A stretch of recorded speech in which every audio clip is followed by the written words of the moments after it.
Devi Mahatmyam says, Ya Devi Sarva Bhuteshu Shakti Rupena Samstita Namastasyai Namastasyai Namastasyai Namo Namaha. That Mother Goddess who resides in all as the very energy that animates us, that makes us work and undertake any venture in our lives. To her we bow down again and again and again. Today being the first day of Sharada Navaratri, a very auspicious time in the Hindu calendar, where we celebrate 9 days or nights of worship to Mother Goddess as the very embodiment of the ultimate supreme source of all energy. As we all know, even the students of science know, all matter is energy and all energy can be translated or transformed into matter. And that is what the equation E is equals to mc squared comes and tells us about the relationship between the energy and matter. But our ancient sages and who were spiritual scientists, they had discovered it long, long ago, that all matter has come out of energy and all energy can be converted into matter. And that way, it may appear that matter gets destroyed or energy gets destroyed, but truly it's nothing but transformation from one form to another. And the continuity, perpetuity, and the infinity of energy remains forever. And that is exactly the concept of God in our culture. The concept of God in Indian culture is very unique. And the ultimate definition of God comes from our Upanishads, which simply says from Taittiriya Upanishad, Brahma vida apnoti param tadesha bhyukta satyam jnanam anantam brahma. This is the definition of Brahman, and Brahman is the name of the supreme divinity that we believe in as people who follow Sanathana Dharma. Brahma word itself comes from the root word Brihat. Brihat means vast, infinite, endless. So the very definition of God that this particular mantra says is Satyam Jnanam Anantam Brahma. Brahma Vidapnoti Param Tad Esha Bhyukta. Those who attain this Brahman, those who know Brahman, Brahman means that supreme divinity, they attain everything and they have said this. What have they said? Satyam, truth, Jnanam, knowledge, Anantam, infinity, is Brahman. So the definition of God in Indian scriptures is God is true, true in the sense His existence is forever. That which exists today and does not exist tomorrow is not called as truth. That's called mithya, because it keeps changing. But that which remains forever, that is called as truth. Satyam. Second is Jnanam. What kind of energy or truth it is? It is aware. It is conscious. It's not mechanical. It's not dead force. It is totally conscious and aware. It has an intelligence and consciousness of its own. So that is Jnanam. And Anantam. What is the nature of this energy? Infinity. What is the nature of this God? Infinite. Can we find the beginning or the end? No. It is endless and beginningless. It existed forever, it will continue to exist forever, and there is not even one moment in the history of time where it does not exist. That's why it is Anantam, without any end. So the one which has no end has no beginning as well. That's concluded. So that is the definition of God. So where does Mother Goddess fit into this definition? She comes as the first manifestation of that formless, nameless Brahman as the manifestation of energy. So before, we scientists have understood the matter existed. Until a couple of centuries before, they did not know that all matter is energy. They only knew matter is as matter, energy as energy. But a couple of centuries down the line, they discovered all matter is energy and all energy can be converted into matter. And this is how it works. So they went one step below or one step deeper and realized everything is energy. But our spiritual scientists said below or beyond this energy, deeper than the energy is a supreme conscious existence of divinity. It's a consciousness That energy is conscious. It's not mechanical, potential, kinetic, electrical, all kinds of energies, but it has a consciousness, an intelligence, an understanding of its own. And that is something that scientists are yet to reach. But going by the way they are going, they said Earth is flat. Till 16th, 15th century, they thought Earth was flat. And now they've discovered it's not so. So I believe in a couple of centuries they'll come to this conclusion also that everything has a supreme consciousness as the basis on which exists energy, on which exists matter. Satyam, Jnanam, Anantam. That existence is true because it exists even when energy and matter keep playing this hide and seek game. Beyond this consciousness exists. So it is the ultimate truth. Jnanam, it is completely conscious and aware of itself. And Anantam, it is infinite. It has no beginning and end. It exists for all the times, in all places, in all situations. So this is the ultimate definition of Brahman. And the first manifestation of that consciousness is energy. And that energy is kind of represented or embodied by the Mother Goddess. And why is it so? They say all our energies can be classified into three types, all our abilities. Ichha Shakti, Jnana Shakti, and Kriya Shakti. Ichha Shakti, you should have a desire to do something. If you don't have any willpower, any desire, you will not do anything in this world. So any action that you undertake is born out of some kind of a wish or a desire. So who creates that idea, that desire? She alone, they say. That energy within us makes us think. And that thinking power creates a desire or a will. That is also her. That energy comes from mother. This is a feminine energy, they say. Then second part of it is once you know what you want, if you just sit, it's not going to come to you. You have to work towards it. So Kriya Shakti, you should have ability to work. And that is also represented by a feminine energy. And finally, just doing without knowledge of how to do is not going to lead us anywhere. I want to go to Bangalore, I have a car, but I don't know how to drive this car. So Jnana Shakti, knowledge of how to achieve what we have desired to achieve, that also is important. So that is, these three powers are considered as feminine powers. So Ichha Shakti, Jnana Shakti and Kriya Shakti, that is what is represented by Lakshmi, Ichha Shakti, Jnana Shakti, Saraswati and Kriya Shakti, Durga. All these three mother goddesses come together and they are the forces of nature actually. We represent them as mother. For example, we say Mother Earth. But does Mother Earth really mean it is a female existing there as a mother? No, we call it Mother Earth because she has this nature of a mother, always gives, always cares, always protects, never asks anything in return. That is why it's called Mother Earth. Similarly, we call Mother Land. Motherland is not some land which is in the shape of a mother. It's a land after all. But the way of that motherland is it gives and cares for us. It protects us, it provides for us. So we call it as mother. Likewise, these abilities protect, provide for us. They make us achieve what we want to achieve. Therefore, all these abilities are also attributed to be as mother. Now, so our ancients thought of it as a feminine energy. And without this energy, matter is of no use. We can't do anything if we don't have energy. A person who has no energy, even if he has a body, all the sense faculties, all the organs, would not be able to achieve anything. It's dead. It's like fan without electricity, a bulb without electricity. Its existence is of no use. It cannot be functional. So to function in this world and achieve all our goals, we need this grace of energy or Mother Goddess, as we have represented her in three different forms. And each of these forms bless us with that kind of energy which helps us to further our journey in this life. So when we think of all these things as a mother, which gives us, provides us, nourishes us, cares for us, gives us the ability to achieve what we want to achieve, that energy, the power, we also get energized and decide to utilize in the best possible way. So when we come to Navaratri function, we must think deeply about what we are trying to celebrate. That idea that all this energy is divinity. If you know all this is divinity, will we waste our energy doing anything which is not divine? We won't. So when we know our existence is divine, these energies are divine, our abilities are divine, then we will only do divine things in our lives. How can I misuse that divinity by doing something which is not divine?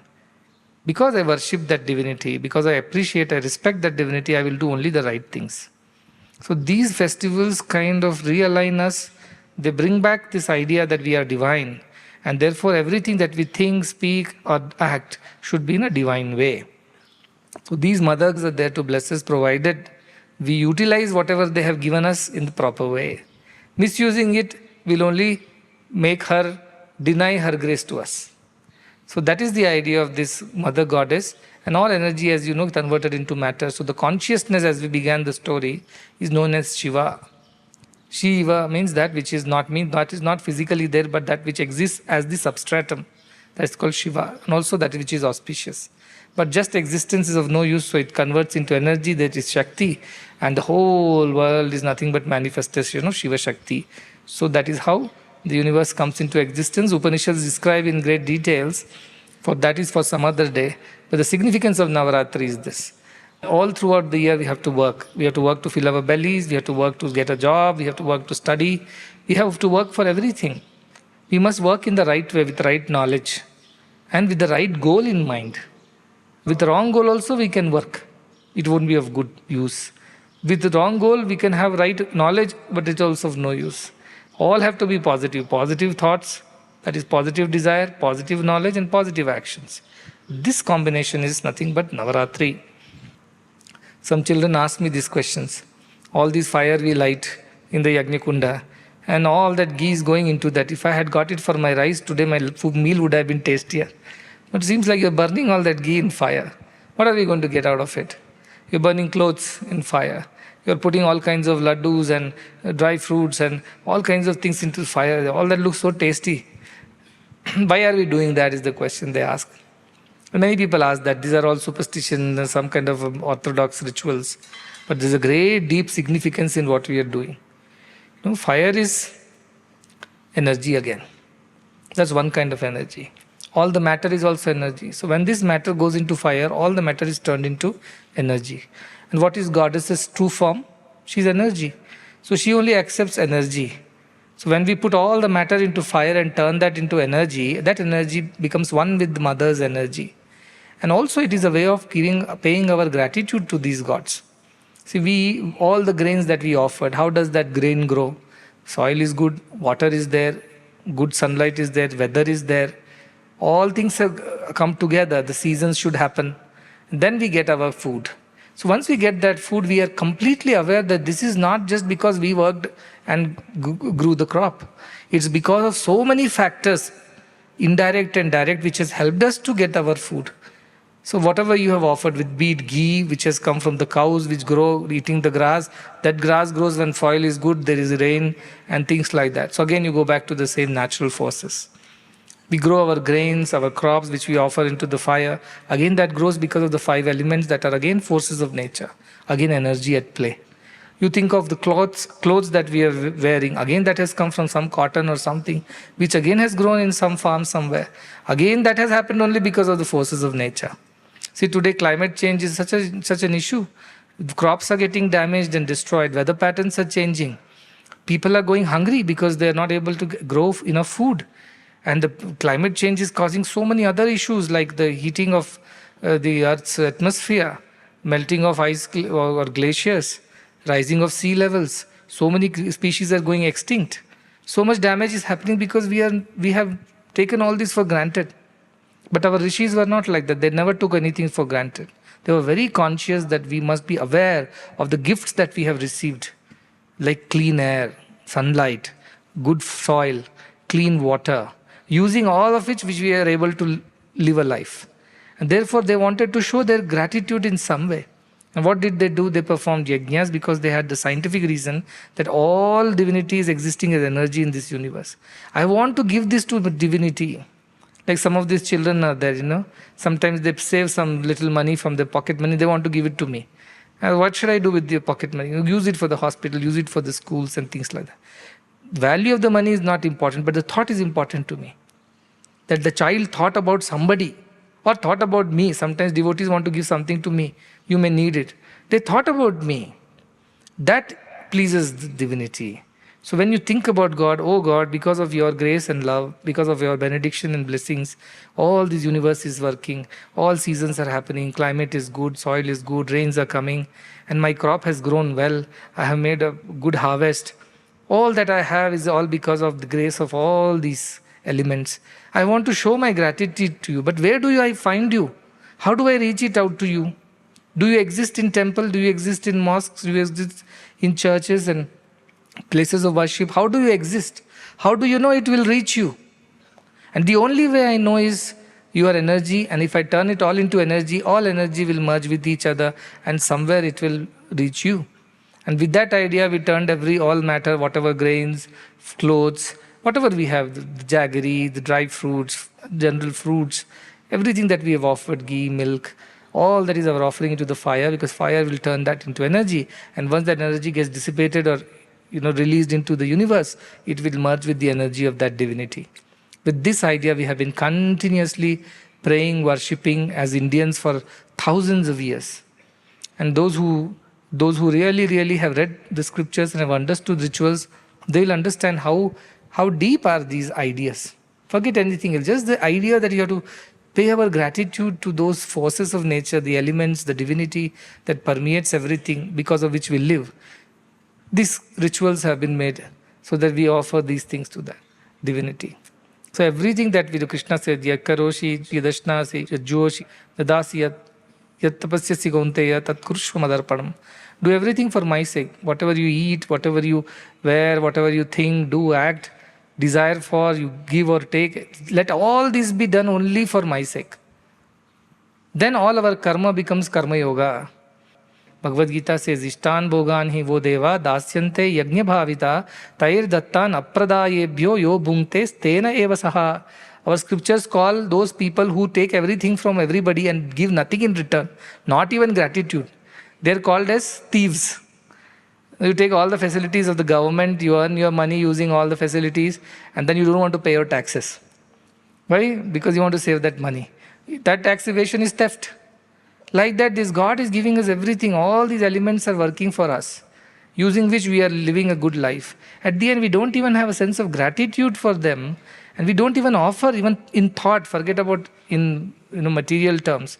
Then we are thieves. This is what Krishna says in Bhagavad Gita. We should not be thieves.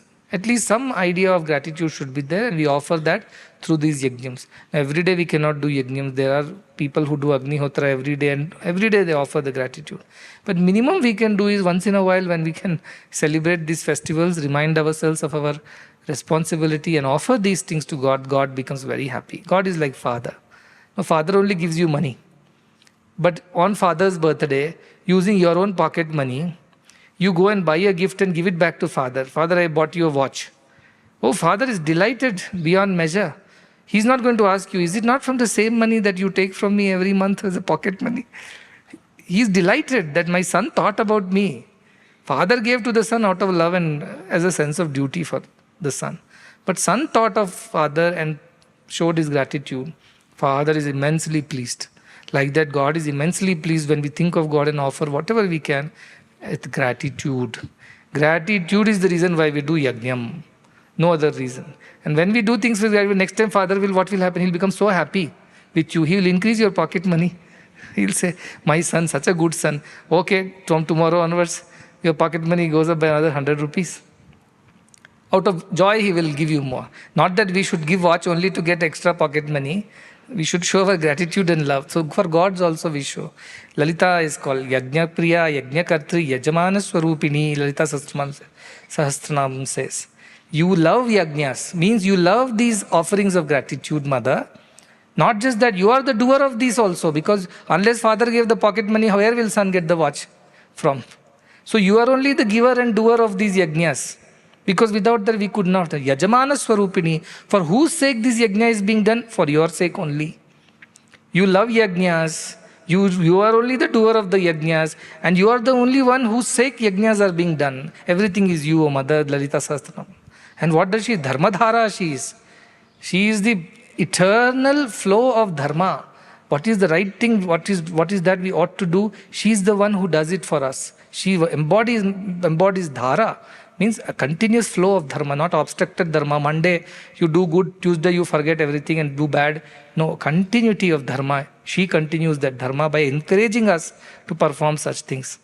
Dhanadhyakshi. She is the owner or she is the presiding deity of all the wealth. Wealth is not just gold and stocks and bonds and FDs. Wealth is also knowledge. Wealth is also our abilities and skills. Everything is wealth. Our relationships, all the goodwill that we have, everything is wealth.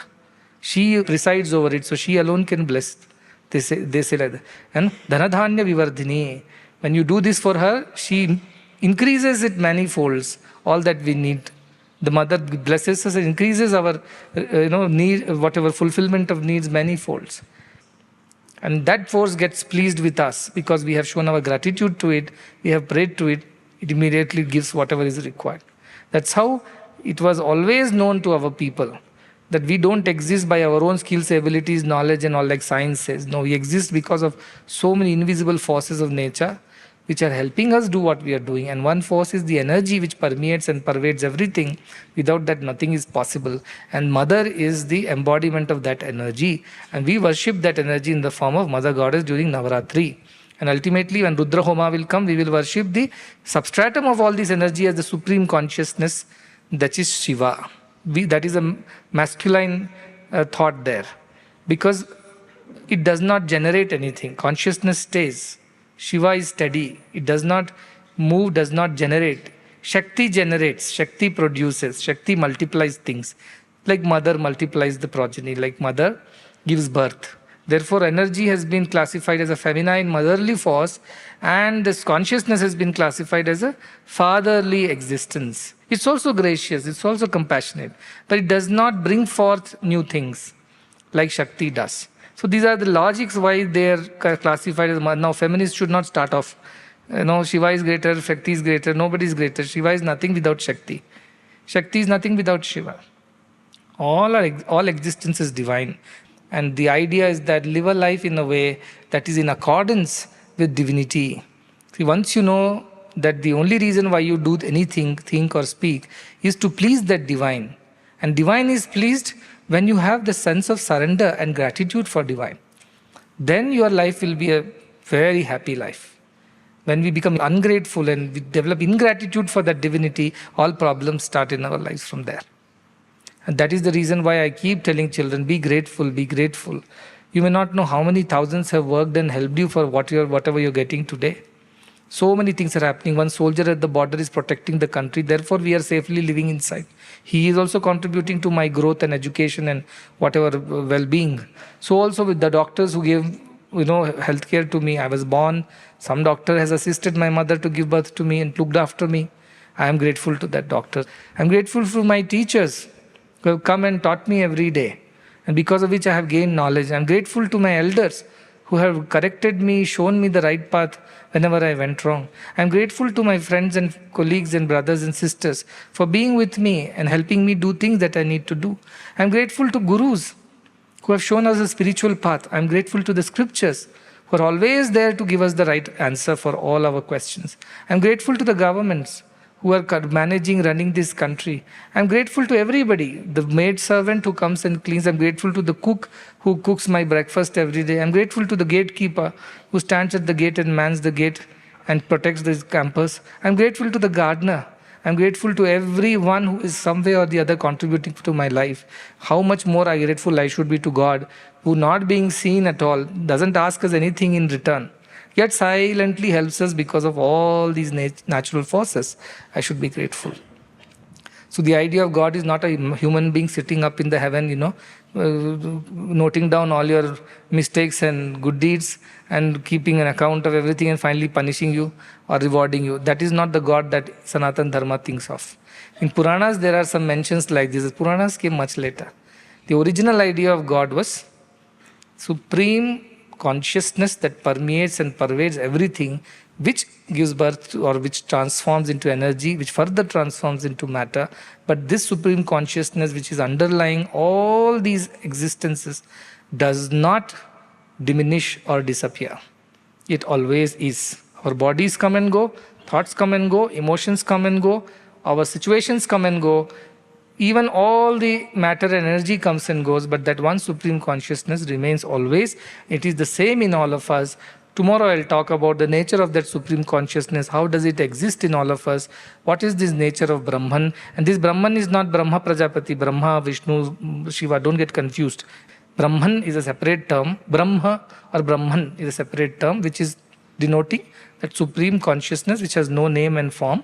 It's simply pure existence of knowledge, truth and infinity. Satyam, Jnanam, Anantam. That is the definition of God in our scriptures. We'll contemplate on it. Tomorrow we will again talk about how this Brahman exists, how we are all nothing but that Brahman at the end. And that should guide us to remain united, be compassionate and kind to each other, be respectful and have gratitude for each other, because we are all the same divinity existing in many forms and names. That is the most important attitude you can develop in life, and most importantly develop it for God, who above all, who works through all of us and gives us everything that we require.